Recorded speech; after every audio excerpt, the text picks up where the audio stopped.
Selamat datang di channel Pemuja Malam. Jangan lupa like, share, and subscribe ya. Terima kasih.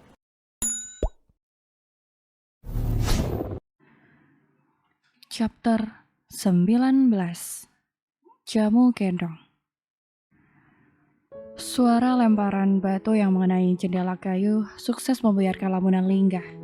Ia yang sebelumnya masih bergelung di bawah hangatnya selimut tebal mulai menggeser tubuhnya. Ia bangkit dari posisinya dan berjalan ke arah jendela kamar. Selamat pagi kekasihku. Wajah yang tampan dan rupawan dengan tatanan rambut basah menyambut Lingga pagi hari ini. Senyum manis pun tiada henti terlukis di bibirnya, seakan menjadi sebuah isyarat. Rasa bahagia tiada terkira karena bisa berjumpa dengan sang pujaan. Ini masih pagi, Banyu. Mengapa kamu sudah bertandang ke rumahku? Meskipun sedikit risih dengan kedatangan pemuda ini yang selalu tiba-tiba, namun Lingga merasakan semakin lama semakin terbiasa. Meski terkadang wajah yang ditampakkan olehnya nampak sedikit masam, namun di dalam hati, wanita itu juga merasa kegirangan. Justru karena masih pagi sayang, aku ingin menjadi orang pertama yang kamu lihat di saat kamu membuka mata. Kalau saja kamu perbolehkan tinggal satu atap denganmu, pastinya aku tidak perlu susah-susah untuk berlarian menuju rumahmu. Jawabannya sembari mengerlingkan sebelah matanya. Lingga hanya menatap wajah pemuda ini dengan tatapan sinis. Kalau bicara itu dipikir dulu, bagaimana bisa kamu tidur satu atap denganku? Memang kamu siapa? Suamiku.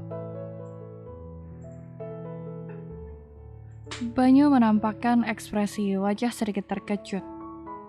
Kalau begitu, ayo kita menikah. Dengan begitu, aku akan menjadi suamimu dan kita bisa hidup bersama di bawah satu atap. Bagaimana? Kamu setuju? Lagi, Lingga menjitak kening pemuda ini. Entah sudah berapa kali kepala Banyu menjadi korban sentilan dan jitakannya. Namun sepertinya menjitak kepala Banyu sudah menjadi kebiasaan baru bagi Lingga. Bercandaanmu itu sungguh sangat tidak lucu, Banyu. Aku tidak bercanda, Lingga. Tidak ada yang salah, bukan? Jika aku menikahimu, kamu sudah bercerai dari Heru, dan sekarang kamu adalah jamu gendong. Ucap Banyu dengan mimik meyakinkan. Dahi Lingga berkerut dalam, sedikit kesusahan untuk mencerna perkataan pemuda ini. Jamu gendong? Aku memang penjual jamu gendong. Lalu apa hubungannya? Banyu terkekeh lirih. Saat ini kamu adalah jamu gendong. Maksudnya itu janda muda gebetan berondong. Hahaha. Dasar. Lebih baik sekarang kamu bersiap-siap. Aku ingin mengajakmu ke rumah Pak Pras. Ke rumah Pak Pras. Memang ada acara apa di sana? Pernikahan kita, sayang. Lingga mendelik ke arah Banyu yang membuat Banyu tergelak lirih. Bagi Banyu sendiri, kalaupun Lingga dalam keadaan mendelik seperti ini, tetap saja terlihat cantik. Bola matanya yang lebar sungguh menjadi daya tarik tersendiri bagi seorang Lingga. Banyu tergelak lirih. Jangan mendelik seperti itu, sayang. Aku justru bertambah cinta sama kamu kalau matamu melotot seperti itu. Banyu? Haha. Iya, sayang. Iya. Heru dan Ingrum akan diarak keliling kampung. Ini pasti akan menjadi tontonan menarik untukmu. Ayo, kita segera ke sana. Suasana kediaman Prasojo terlihat ramai pagi hari ini. Beberapa orang nampak berkerumun untuk mempersiapkannya. Prosesi arak-arakan yang sudah disepakati. Untuk pertama kali, arak-arakan seperti ini diadakan di kampung ini, dengan harapan membuat efek jera bagi para kaum pemburu kenikmatan yang bukan dengan pasangan sah yang mereka miliki.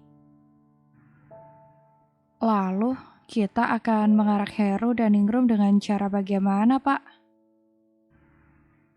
Parmin yang sejak semalam tidur di kediaman Prasojo sedikit kebingungan dengan rencana arak-arakan ini.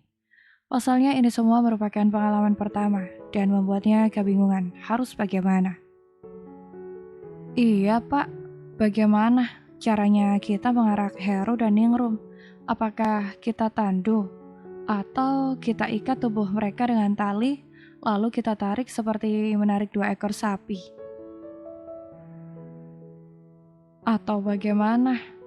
Timpal salah seorang warga yang juga nampak begitu antusias untuk mengikuti prosesi arak-arakan ini. Prasojo nampak hening sejenak, namun tak selang lama senyum manis tersungking di bibirnya. Lelaki itu nampaknya sudah memiliki rencana perihal arak-arakan ini. Min, kamu persiapkan gerobak sampah yang ada di balai warga. Kita akan mengarak Heru dan juga Ningrum menggunakan gerobak itu. Parmin dan yang lainnya nampak saling melempar pandangan dan bertatap netra, seakan tidak percaya dengan ide dari sang kami tua yang sangat cemerlang ini. Serius, kita menggunakan gerobak sampah itu, Pak? Ujar Parmin memastikan. Prasojo menganggukkan kepala. Aku sangat yakin, Min, dengan seperti ini, semoga tidak ada lagi kasus perselingkuhan antar ipar. Baiklah Pak, saya ambil dulu gerobak sampahnya. Parmin dan beberapa orang nampak melenggang pergi, meninggalkan halaman rumah Prasojo. Tentunya untuk mengambil kereta kencana khas untuk pasangan selingkuhan. Loh, Le, kamu dari rumah Lingga? Sedari tadi ibu mencari kamu. Ibu sampai keheranan, pagi-pagi sekali kamar kamu sudah sepi dan rapi. Prasojo menyambut kedatangan Banyu dan juga Lingga. Wajah lelaki paruh baya itu nampak begitu gembira melihat sepasang manusia ini berjalan beriringan yang nampak serasi. Pemuda tampan, wanita cantik, sungguh begitu enak dipandang. Banyu hanya tersenyum kikuk.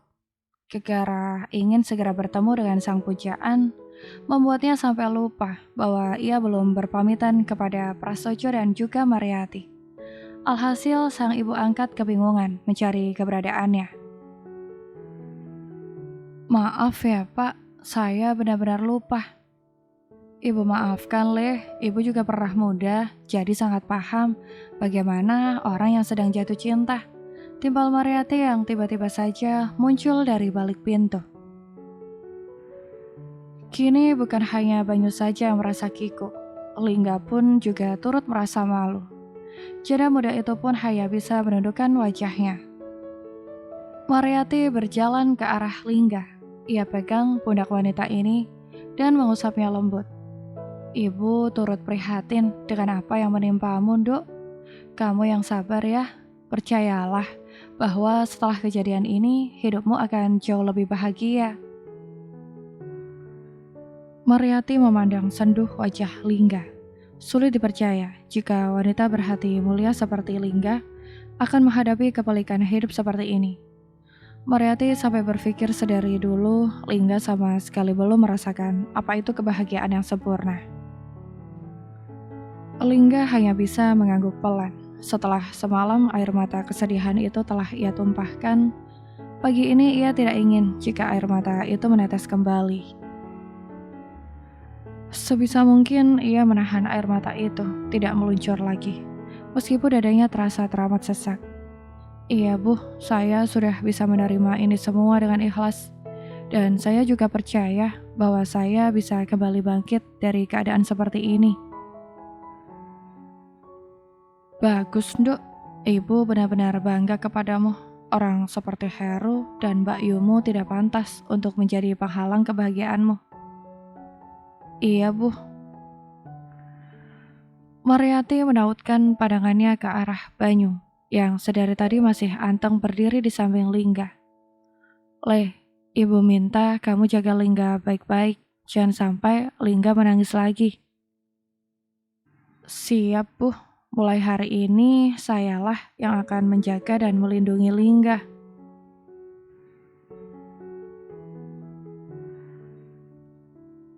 Ini semua gara-gara bansos Ning. Lagi pula kamu main buka pintu. Kalau kamu lebih dulu mengintip dari balik jendela, pasti aku bisa melarikan diri lewat pintu belakang. Dan arak-arakan ini tidak akan terjadi. Heru dan Ningrum duduk di sebuah kursi dengan tangan diikat, layaknya seorang tawanan di pojok ruangan.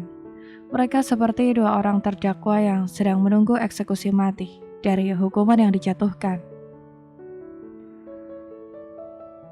Mengapa kamu malah menyalahkanku? Bukankah tadi malam bukan jadwalmu untuk Lagi pula, siapa yang tidak tergiur dengan uang bansos? Siapapun pasti akan tergiur ketika mendapatkan bantuan itu.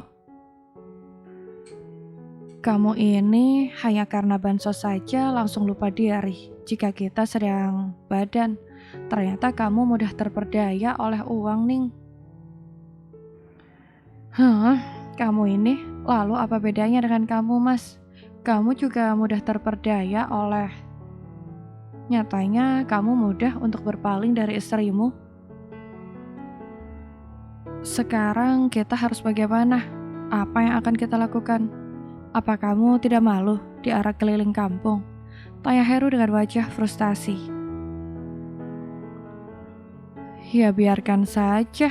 Dengan begitu, setelah ini kita bisa langsung menikah dan tidak perlu kucing-kucingan lagi. Ujar Rimrum dengan santai. Wanita itu bahkan nampak sudah sangat siap jika diarak keliling kampung. Mungkin arak-arakan itu laksana upacara pernikahan raja dan ratu dan disaksikan oleh penduduknya. Heru hanya bisa membuang nafas kasar. Ia tidak menyangka jika Ningrum menanggapi hal ini sesantai itu. Bahkan wajah wanita ini nampak berseri, bak mentari pagi yang menyapa pergantian hari. Oh alah, Ning, piye toh iki? Lah, kok piye toh Mas? Sudahlah, kita nikmati saja arak-arakan ini. Bisa kamu bayangkan bukan? Kita berdua akan ditanduh, kemudian dilihat dan disoraki oleh orang banyak. Persis seperti raja dan ratu, Mas.